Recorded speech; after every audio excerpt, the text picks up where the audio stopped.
कफन ओढ़ाए दी है टूटत ही जब प्राण गे मरे घड़ी पनिया पिलाई दी है जान गे कफन ओढ़ाए दी है टूटत ही जब प्राण गे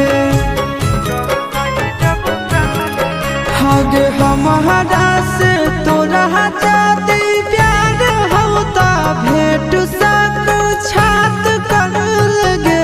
हगे सोनाया रावा हो भरती पटनवा में आके मुलाकात कर लगे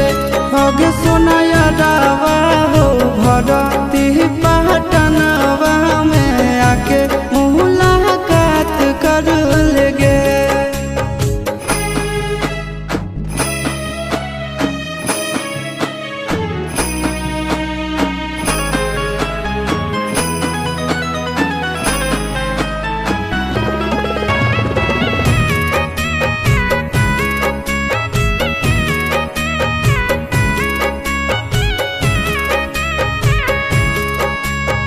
डॉक्टर जवाब दिल के बुलावा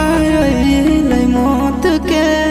देखी के चेहरा जानू चल जाई है लौट के डॉक्टर जवाब दिल के बुलावा मौत के देखी के चेहरा जानू चल जाई है लौट के